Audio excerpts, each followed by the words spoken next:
What's going on, YouTube? How is everybody today?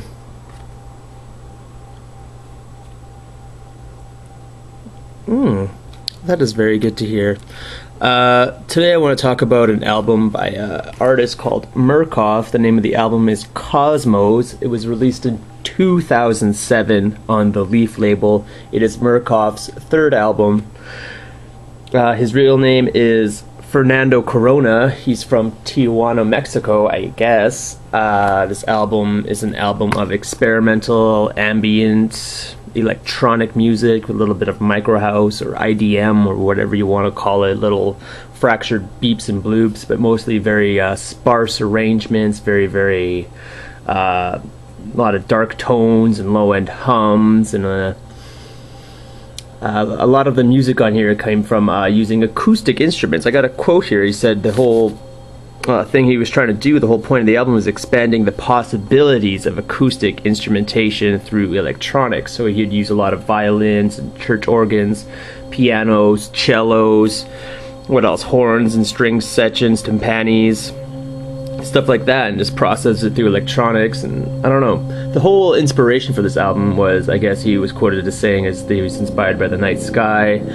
It's also part of this audio-visual project, I guess, he was trying to do about planets. He was touring planetariums in Europe, I guess, and just playing this music while people would watch these little projections of space or something like that. I went to a planetarium a couple times as a kid, and it was awesome. I don't know what the music they were playing was, but I know it was pretty cool. And I could see this music being suitable to that, just watching comets flying by and big close-ups of Jupiter and Uranus, Pluto, I don't know, planets, galaxies, nebulas, all that shit. Pretty cool stuff. But without the visuals, the music is, you know, somewhat engaging on its own. It's got a good use of space, some sparse arrangements. It's well orchestrated. It's at times very quiet, at times very loud. It's good dynamics, I guess. Lots of low-end hum. It's from the micro house, the IDM side. It does have a couple tracks on here do have that kind of fractured, glitchy kind of beeps and bloops, you know, flickering little drips of sound. It's kind of a beat, but the most prevalent part of this is just the use of space and sound, and just the build and the swelling of sounds and stuff like that. At times very dark, at times very warm. The first song starts off kind of silly, kind of reminds me of like the opening credits to like the movie 2001: A Space Odyssey. But after that, it gets into the more a more Lustmord kind of area. It's kind of dark, not really as industrial as a Lustmord album, but just as dark and bleak and cold. Not quite as mechanical sounding though. Very organic, because they use a lot of acoustic instruments just processed through electronics. But it doesn't really take away the whole warmth of the sound. You know what I mean? The songs on here are very long. This album is 6 songs and 56 minutes long. They use a lot of build, a lot of restraint, a lot of good use of space. Like I already said, there's a lot of quiet parts. It's definitely an album you have to listen to in a good stereo, or at least through a good set of, you know, headphones. Loud volume will definitely help you appreciate the layers and everything going on in here. It's very sophisticated, very dense. The louder you play it, the more intricacies you could pick up on, all the rumbling and the field recordings and the distant sounds and the flickering bass tones and everything layered. Like, it's a very grandiose kind of album he was going through. It's very ambitious. The end result is more or less very good. I listened to this album a couple times today, and I do really dig it. I'm a kind of a science fiction, space aficionado a little bit, but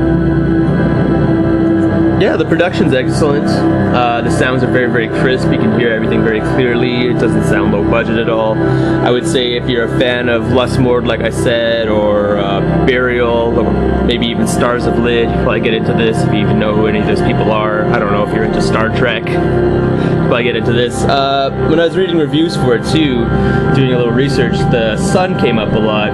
The band Sun-O, Stephen O'Malley's drone band, said if you're a Sun fan, you probably get into these guys too. But I don't really hear. I mean, there is a lot of drone on here, but it's very electronic. It's not quite as evil as Sun though. sun comes from a very dark, scary, evilish kind of place. This is more outer space exploration, just lost and isolated and out there floating in space kind of vibe to me. Case is very, very shiny. I don't know what kind of stuff's going on the cover here. It's some sort of factory, I'm guessing, with the conveyor belts. Just the track listing on the back, a little bit of info on the inside sleeve. Not a lot of artwork here, but it is a very sleek package. Boom. Murcof, Cosmos, pretty cool album. Like I said, if you're into outer space or just, you know, ambient electronic music, if you want something cool to listen to go before you go to bed, you can definitely listen to this. It's not quite too avant-garde. I can see some people just getting into this or just having it as background music on Halloween maybe. I don't know. I like listening to this kind of stuff. Very monumental kind of shit going on here. Released in 2007 on the Leaf album label. Murcof the Cosmos, pretty rad.